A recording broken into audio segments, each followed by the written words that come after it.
Paz do Senhor, vamos para mais um comentário da lição bíblica. Nesse primeiro trimestre de 2021, estamos estudando sobre Josué, esse grande servo do Senhor. E desta feita a lição de número 8. E o título da lição é O Sol Parou. Está registrado no capítulo 10 do livro de Josué. Esta lição, como todas, ela vem com 3 objetivos. O primeiro é perceber a importância de uma fé consistente. O segundo é entender que Deus está sempre no controle de tudo. E o terceiro objetivo é mostrar que as ações radicais às vezes são necessárias, às vezes não necessárias, Mostrar que as ações radicais às vezes não necessárias, Ou são necessárias, às vezes não, às vezes sim. E a introdução da lição, aliás, o que o texto áureo fala: e o sol se deteve e a lua parou até que o povo se vingou de seus inimigos. Não está isto escrito no livro dos justos? O sol, pois, se deteve no meio do céu e não se apressou a pôr-se quase um dia inteiro. Josué 10, 13. Esse livro dos justos aqui é a mesma citação que às vezes aparece, não está escrito no livro das crônicas dos reis de Israel. Nem tudo que foi escrito nos livros das crônicas ou dos justos está registrado no cânon, Nem do Evangelho e nem do cânon, nem tudo que foi escrito, porque ficaria um livro muito extenso. Então tem muitos feitos dos reis que não foram todos. Ali está em 1 Reis, 2 Reis, 1 e 2 Crônicas, mas não está todos os feitos dos reis, porque ficaria um livro muito extenso. Da mesma forma, essa parte aqui que ele fala não está escrito no livro do justo, também não está contido no cânon. Assim também como no livro, no Evangelho, a palavra de Deus diz, ali em João diz, e muitos outros milagres e sinais foi feito através de Jesus, mas não está escrito porque levaria muito tempo, muito escrita, seria necessário o mundo todo, está escrito assim. Então nem todos os feitos, nem todos os milagres de Jesus está escrito nos Evangelhos. A verdade prática fala: Deus fará o impossível para entregar a vitória completa àqueles que o amam e o obedecem. Glória a Deus. A introdução diz: este capítulo é um dos mais extraordinários de Josué. Vamos relembrar 3 milagres esplendorosos que ocorreram em um só dia. A saraiva, chuva de pedras, o sol e a lua parados no céu, e a vitória de Israel sobre 5 nações, 5 reis. Glória a Deus. O primeiro ponto fala: aliados em perigo. Depois que Deus aceita a aliança que Josué fez com os gibeonitas, não era a vontade de Deus. A vontade de Deus, a ordem de Deus, era que todos os povos fossem aniquilados, fossem mortos pelos israelitas. Claro que com o Senhor ganhando as batalhas. Então não era para sobrar ninguém, a não ser aquele que Deus falasse, Não era para tomar nada em despojo, a não ser aquilo que Deus escolhesse. Mas Josué não vigiou, não precisava nem consultar a Deus, porque a ordem já tinha sido dada, porque Deus trabalha com com princípios. Então, o princípio, a lei vem depois do princípio. E uma lei, ela não quebra o princípio. Então, Deus disse, olha, vocês vão para a terra que eu lhe jurei dar aos vossos pais, e eu vou tirar as nações que tem lá, vocês vão aniquilar as nações que moram lá, e vocês vão ficar com as terras. Então, já tinha um princípio. Mas Josué não atentou para esse princípio e fez aliança com a nação dos gibeonitas. E Deus concedeu, né? Nós temos aqui de falar das vontades de Deus. Deus tem 4 vontades, né? Nós já vimos o nosso pastor presidente ministrar sobre isso. A vontade, né, soberana, que Ele é Deus Todo-Poderoso. A vontade desejosa, aquilo que Ele deseja, né? A vontade peculiar, né? Aquela particular. Então, essas vontades é dele. Então, a desejosa, o que é que Deus deseja? Que todos os homens sejam salvos. Mas isso é o desejo dele. Mas nem todos são salvos, porque não querem se submeter ao senhorio dele. Então, o desejo dele é que todos os homens se salvem, mas nem todos vão se salvar. No próprio Evangelho, Jesus diz que veio para a salvação de muitos, e não de todos. Amém? Então, Deus aceita essa aliança, né? E quando esses reis se juntam, sabe que os gibeonitas fizeram aliança com os israelitas, eles se juntam, né? O rei de Jerusalém se junta com os outros reis para vir destruir Gibeão, os gibeonitas. Gibeonitas agora, já sendo aliados de Israel, socorre a Israel para buscar socorro. E é socorrido, porque Josué também, ele honra o pacto que ele fez. Ele poderia ali ter desonrado o pacto que ele fez, desfeito a aliança, mas ele, como fez aliança, como homem de Deus, a palavra de Deus diz que é sim, sim e não, não. O que passar disso é de procedência maligna. Então, Josué veio a socorrer a Gibeão, sobre esses 5 reis. Gibeão pede socorro, no subtópico 2. Os homens de Gibeão mandaram dizer a Josué, no arraial de Gilgal, não retires as tuas mãos de teus servos, sobe apressadamente e nos livras, e livra-nos e ajuda-nos. Ou seja, eles pediram socorro ao exército, ao povo de Deus, aos israelitas. E Josué atendeu, porque já tinham feito alianças, né? E aí o subtópico 3 fala, Josué socorre os aliados, né? Porque agora são aliados, agora são a mesma nação, eles se sujeitaram, né? Através do que Josué falou com eles, do pacto que eles fizeram, e agora os gibeonitas eram servos dos israelitas.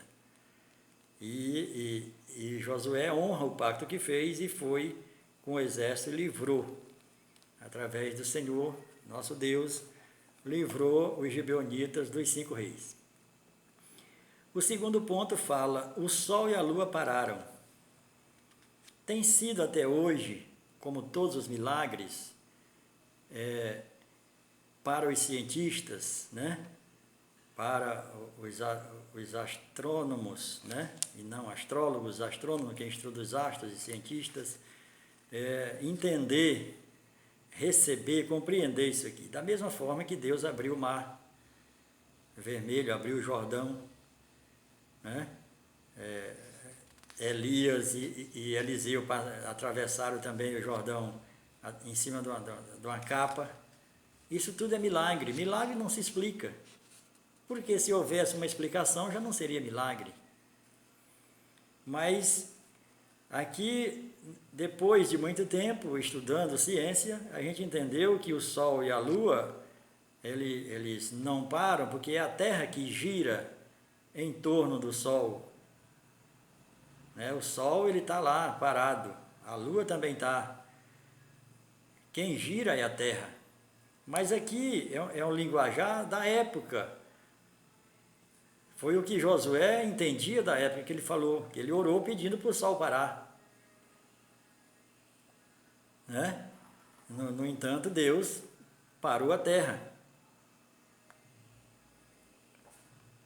Porque é a terra que gira em torno do Sol e não o Sol em torno da terra. Amém? O interessante aqui é que todas as coisas criadas por Deus, elas obedecem à voz de Deus. Elas obedecem o comando de Deus. Então Deus, ele manda no vento, ele manda na água, ele manda nos astros, ele manda nas estrelas, ele manda nas árvores, ele manda nos animais, ele manda no ser humano, ele manda nos anjos, ele manda em tudo. Então ele mandou o mar, mandou um vento e o vento abriu o mar, fez muro de um lado e do outro. E aí ele veio no Jordão, fez muro só de um lado, porque o rio é corrente. Basta fazer o muro de um lado, porque o outro vai secar, a água vai descer. E assim ele faz, porque toda a criação é dele, e aí obedecem a ele desde a criação até hoje. Nada foge, nada mudou. Por mais que para muitos o mundo está de ponta cabeça, está isso e aquilo outro, mas para Deus não, está cumprindo as ordens dele. Está tudo no lugar, tem nada fora do lugar. Amém? Glória a Deus. Então a chuva de pedra. Primeiro ponto, sucedeu que, fugindo eles de diante de Israel, a descida de Bet-Horon, fez o Senhor cair do céu sobre eles grandes pedras, até a Zeca, e morreram. Chuva de saraiva, só que não é essa saraiva que a gente vê agora, que são pedrinhas, pedras de gelo, não, era pedras mesmo, tipo meteorito, eram grandes pedras. Então, e aqui a palavra de Deus diz que mais foram os que morreram com as pedras do que pela espada. O segundo subtópico do segundo ponto fala a palavra de ousadia. Então Josué falou ao Senhor no dia em que o Senhor entregou os amorreus nas mãos dos filhos de Israel e disse na presença dos israelitas: Sol, se detente em Gibeão, e tu, lua, no vale de Ajalon. Então foi a oração de Josué para o sol parar, ou seja, para não anoitecer, né? E nós sabemos isso, nós vimos ali no deserto, quando Deus atravessou o povo através de Moisés, que o anjo do Senhor, ele era uma coluna de fogo durante a noite, que clareava e aquecia, e esse mesmo anjo, durante o dia, era uma nuvem, que protegia eles do calor do sol, tornando o tempo nublado. E era o Senhor que fazia isso, era o próprio anjo do Senhor que fazia isso. Um anjo só, que fazia com a coluna de fogo à noite e fazia a nuvem durante o dia.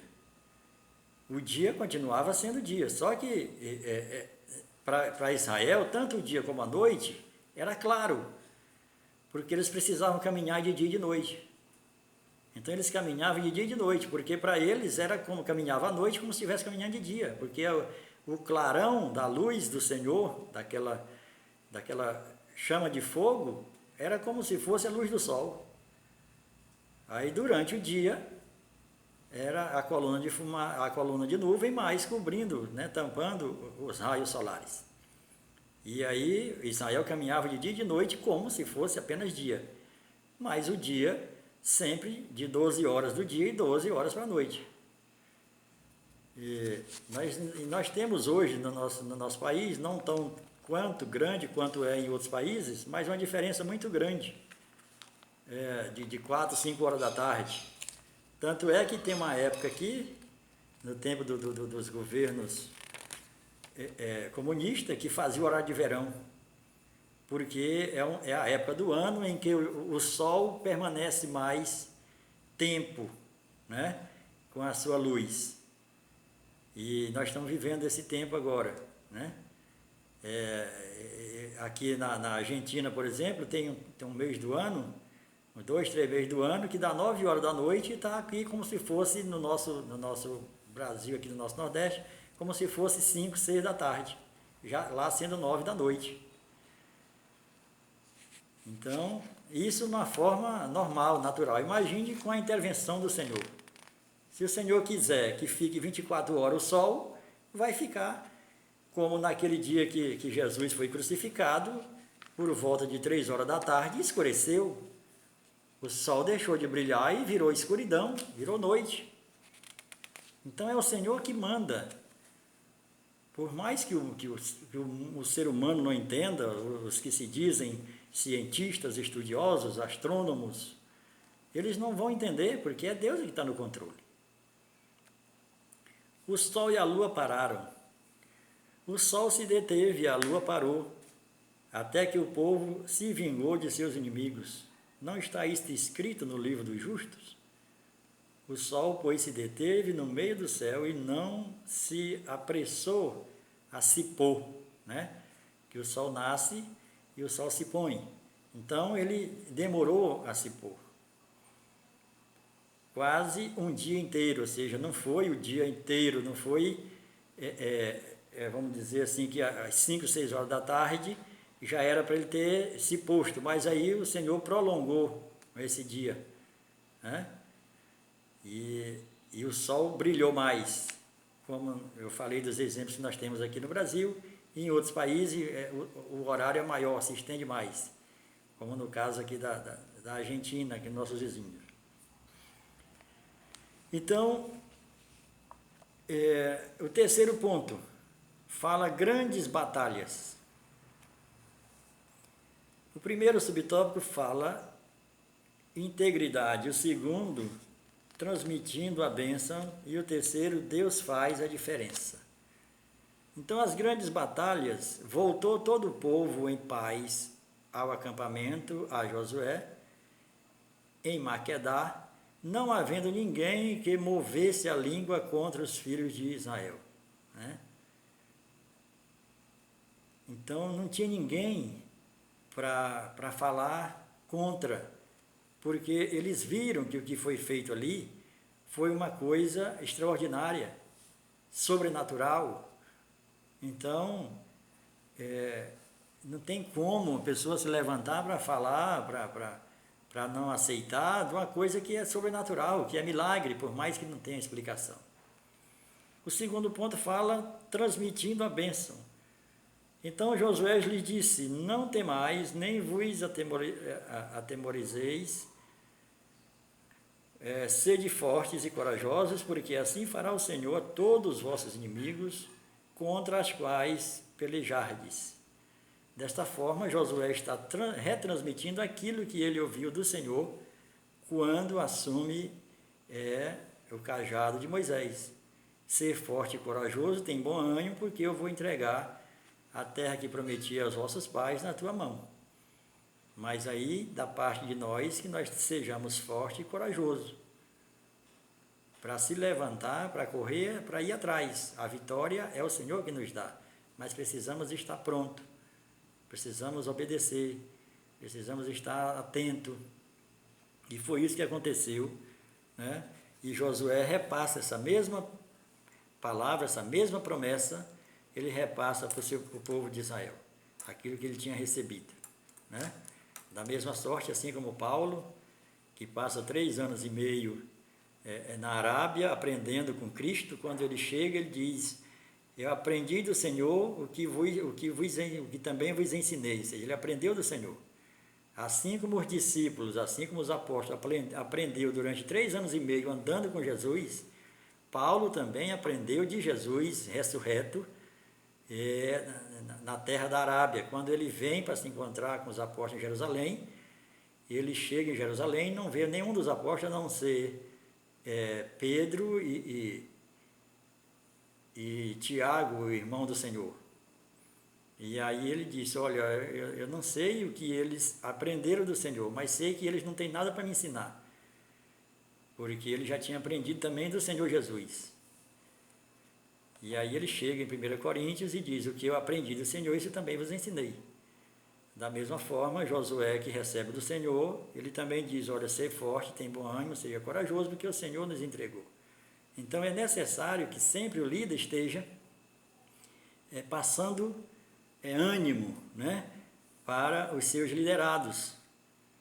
para que eles possam não ter confiança não no líder, mas ter confiança em Deus, que é quem está no controle de tudo. O terceiro e último subtópico do terceiro ponto fala: Deus faz a diferença. E de uma vez tomou Josué todos estes reis e as suas terras, porquanto o Senhor Deus de Israel pelejava por Israel. É o Senhor que peleja por nós. As nossas guerras é o Senhor que vence. É para nós apenas ser forte e corajoso e crer e ter fé e esperar, né? Como diz o salmista: esperei com paciência no Senhor e Ele, né, se inclinou para mim. Então nós temos que estar pronto, que fazer a parte que é para nós fazermos, né? Nos prepararmos, assim como Jesus chega diante do túmulo de Lázaro e diz: tirai a pedra. Muita gente poderia dizer: ele não é Deus, ele não podia apenas levantar a mão e a pedra rolar? Poderia, mas essa era a parte que poderia ser feita pelos humanos, né? O que cabe a nós é tirar a pedra. Agora, tirar o Lázaro aí já é sobrenatural, aí é só com Jesus. Da mesma sorte aqui com Josué, aquilo que era para se organizar, se colocar em ordem, se colocar na presença, né? Obedecendo às leis do Senhor, os preceitos do Senhor, porque o Senhor é quem ganha as nossas guerras. E isso ficou provado em Ai, onde o povo era tão pouco que eles disseram: não, manda só uns 3.000, 2.000 homens lá, que a cidade é pequena, isso aí é café pequeno para nós. Mas sem o Senhor, correram, perderam a batalha. Não é pela quantidade de pessoas, não é pelo tamanho das pessoas, não é pelo volume financeiro, é se o Senhor está na batalha, se o Senhor está na guerra. A diferença está no Senhor, não está em nós. Ele sempre é a diferença. É Ele que faz a diferença. Então, que o Senhor vos abençoe, tenha uma boa aula, os professores, os pastores, e que Deus nos abençoe nesse domingo com essa aula acerca desse grande milagre que o Senhor deu ao povo de Israel, e certamente dá para nós todos os dias, se precisar aumentar o dia, se precisar diminuir, o que for preciso para fazer na natureza que Ele criou, Ele fará para socorrer o seu povo. Glória a Deus, aleluia.